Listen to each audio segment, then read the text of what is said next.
Halo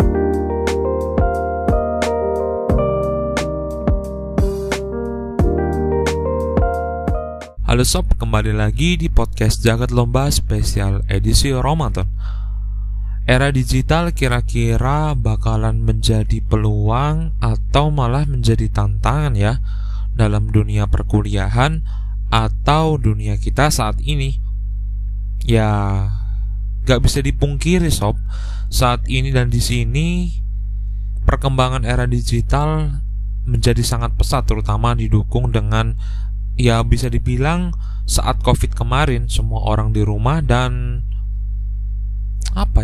menuntut perkembangan teknologi menjadi pesat dan introduksi dan induksinya juga menjadi semakin cepat juga. Nah, kehadiran teknologi atau yang lebih ngetrennya sekarang artificial intelligence bisa mempermudah kita dalam segala hal. Bahkan adanya ChatGPT yang lagi ngetren sekarang bisa membantu kita mengerjakan pekerjaan yang sulit sekalipun dalam waktu yang relatif singkat. Nah, pertanyaannya lantas apakah ini bisa disebut sebuah peluang atau malah menjadi tantangan bagi kita semua? Jawabannya tergantung manusianya, tergantung kita sendiri sob. Tergantung bagaimana sobat memanfaatkan teknologi tersebut, tergantung bagaimana sobat memanfaatkan perkembangan teknologi tersebut. Ya, suatu hal itu sifatnya aslinya netral sob. Secara natural dia bersifat netral. Yang membuat hal tersebut bakalan bersifat positif atau negatif itu tergantung lagi dari penggunanya, tergantung kita sendiri. Hal tersebut, perkembangan teknologi dalam hal ini bisa menjadi peluang ketika sobat menggunakannya secara bijak, menggunakan untuk belajar, menggunakannya untuk improve diri, yang artinya kita itu nggak bergantung kepada teknologi yang sedang berkembang.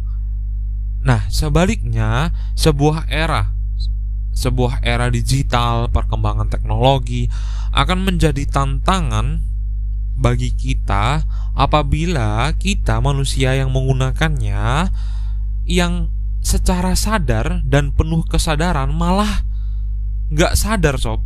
Jadi kita sebagai manusia yang penuh kesadaran ini malah secara tidak sadar bergantung kepada teknologi tersebut. Ya, meskipun kita ngeklaim bahwasannya kita itu sadar kok menggunakan teknologi A, teknologi B, tapi pada kenyataannya kita itu malah nggak sadar kalau kita itu terlalu bergantung kepada teknologi tersebut.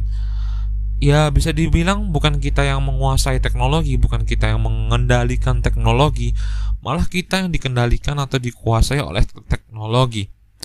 Yuval Noah Harari itu pernah bilang di salah satu bukunya dalam trilogi Homo Deus, Homo Sapiens, sama buku satunya lagi, dia pernah bilang bahwasanya the real problem with a robot is not their own artificial intelligence, but rather the natural stupidity and cruelty of their human master. Jadi dalam hal ini kita perlu berpikir bahwasanya yang menjadi suatu permasalahan bukan dari teknologi tersebut, bukan dari robot tersebut, bukan dari artificial intelligence tersebut, tapi dari kebodohan kita sendiri, ketamakan kita sendiri dalam menggunakannya, seperti itu. Dan yakinlah sob, jangan sampai sobat itu dikuasai oleh hegemoni teknologi, hegemoni suatu era. Karena jika iya, maka ya siap-siap aja bakalan banyak pekerjaan yang seharusnya bisa kita kerjakan akan tergantikan oleh teknologi. Gak mau kan, hal yang kita ciptakan, hal yang diciptakan oleh manusia malah menggerus manusia itu sendiri.